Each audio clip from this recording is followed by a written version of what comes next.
in 1931. A crew walked off their ship and onto Arctic ice. They never looked back. They didn't need to. The sea would swallow her by morning. But the sea didn't. And nearly a decade later, she was spotted again, gliding through frozen water in perfect silence, her deck empty, her wheel unmanned, her hull slick with frost and the patience of something that simply refused to disappear.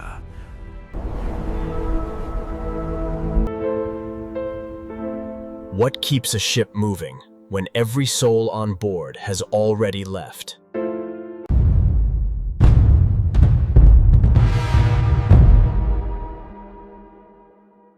Her name was the SS Baychimo. She was a 1,322-ton steel cargo steamer built in 1914 at a shipyard in Gothenburg, Sweden, and originally christened the Ångermanälven. In 1921, the Hudson Bay Company purchased her, gave her a new name, and sent her north. Hello there. Welcome. For 10 years, the Baychimo ran trade along the remote Arctic coast of Canada, carrying furs south and supplies to communities above the Arctic Circle, where no road existed and the nearest harbor could be 200 miles away.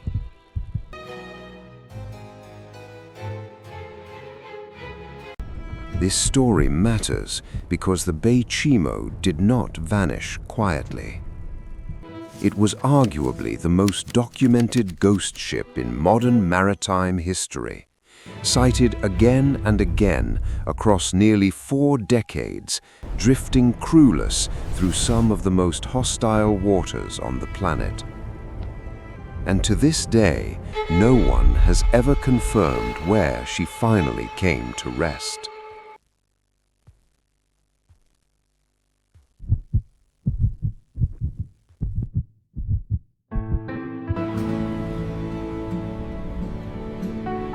In July 1931, the Baychimo departed Vancouver, British Columbia, heading north on what would be her 9th and final trading voyage.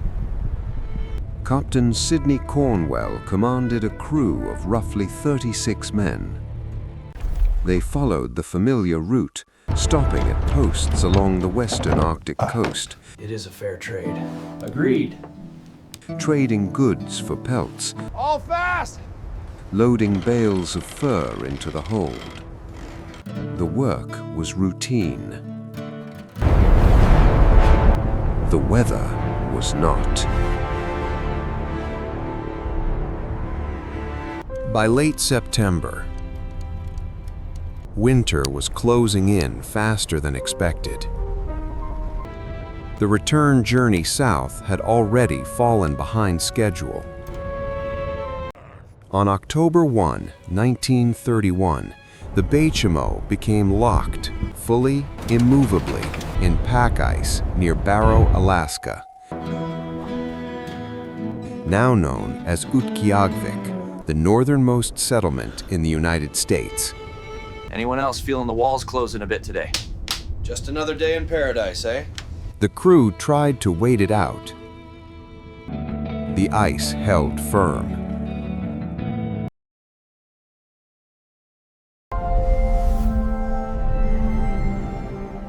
On October 15, Watch the your step. Hudson Bay Company arranged for aircraft to evacuate Gear the goes in majority back. of the crew.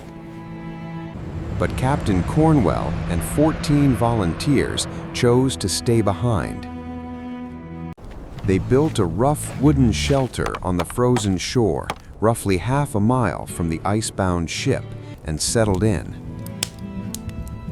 Every day, they walked out to check on her. Every day, She was still there, tilted, groaning under ice pressure, but whole.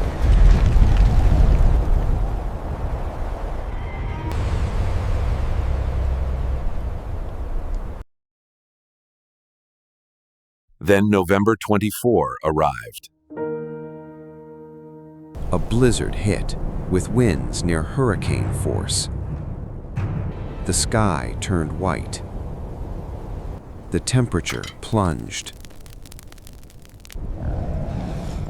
For 2 days, the men huddled in their shelter. It's a total whiteout. Get that door shut! And could see nothing beyond arm's length.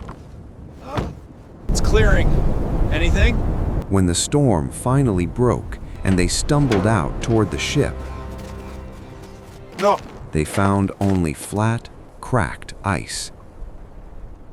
The Baychimo was gone. Captain Cornwell assumed the obvious. The ice had crushed her hull, and the Arctic had taken her down.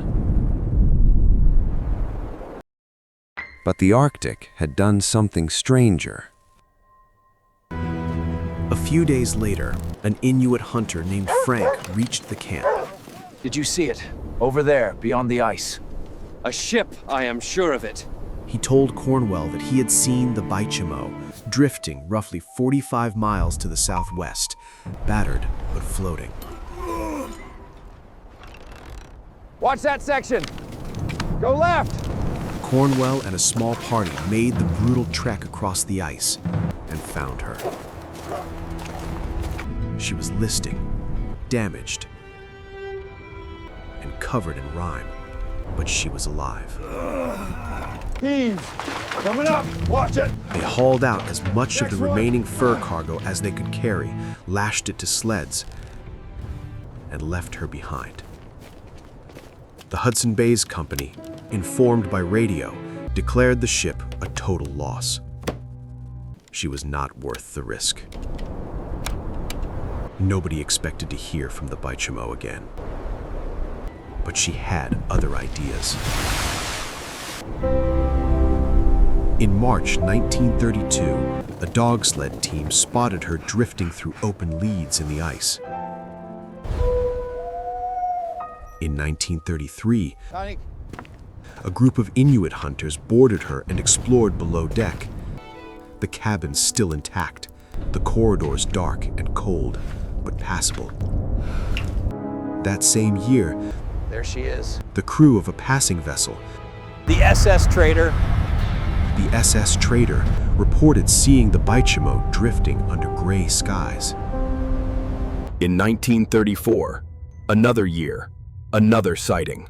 In 1934, All right, heave. yet another Steadier. party reached her Hold and fast, attempted almost salvage, Leave it. We have to go now. Get to the boat. but ferocious weather drove them back.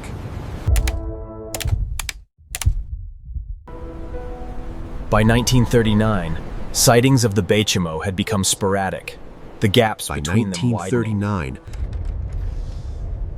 My God. That's the Baychimo. Captain Hugh Polson sighted her 8 years after abandonment. She was still drifting, still intact, still carrying nothing but cold air and silence. After this, the Baychimo slipped from public awareness. Germany invades Poland.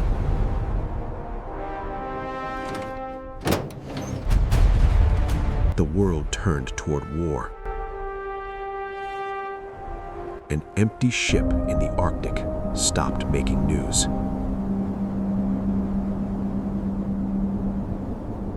Then came the sighting that still raises the hair on the back of your neck. In 1962, In 1962, more than 30 years after her crew walked away, a group of Inuit people spotted the Baychimo in the Beaufort Sea. She was still floating, still crewless,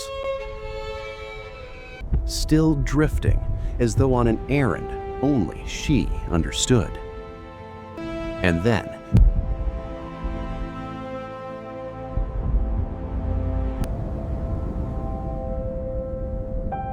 In 1969, In 1969, she was seen one final time. Frozen into an ice pack between Point Barrow and Icy Cape, Alaska.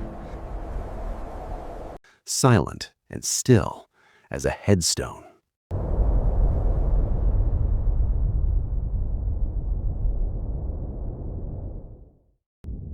After that, nothing. The Baychimo was never confirmed seen again. Section 4. Evidence and verification. The abandonment itself is thoroughly documented. Hudson's Bay Company operational logs from 1931 record the ship's departure, route, ice entrapment, crew evacuation, and the decision to declare her a total loss. Captain Cornwell's own reports confirm the timeline. Sightings between 1932 and 1939 were reported independently by Inuit hunters, trading post operators, and the crews of other vessels traveling the Arctic coast. These accounts are consistent in their descriptions of the ship's appearance, location, and condition. Så det blev vänsterkoden till hennes fallen guides. I think the store so he gained on out about down display percentage wisdom to cause and quest at The later sightings, 1962 and 1969, rest on Inuit eyewitness accounts. No photographs exist. According to maritime historian Anthony Dalton, these reports are considered credible based on the witnesses' detailed knowledge of the vessel's profile and their familiarity with the waters where sightings occurred. Section 5. Conflicting views and gaps. The central question is stark. Where is the Baychimo now? The most widely held view among maritime researchers is that the ship eventually succumbed to ice pressure or corrosion and sank, likely in the deep, uncharted waters of the Beaufort Sea. Uncharted waters of the Beaufort Sea. Others believe the wreck may rest on a shallow section of the continental shelf, potentially preserved by near-freezing temperatures and detectable with modern sonar technology. In 2006, the government of Alaska launched a formal initiative to locate the Baychimo using updated satellite and sonar technology. The search produced no confirmed results. The Arctic's sheer scale and punishing conditions make systematic searching extraordinarily difficult.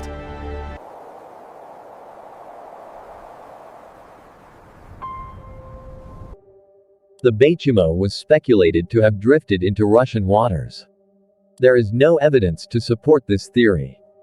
A smaller number of researchers have speculated the ship drifted farther than expected, possibly towards Russian territorial waters.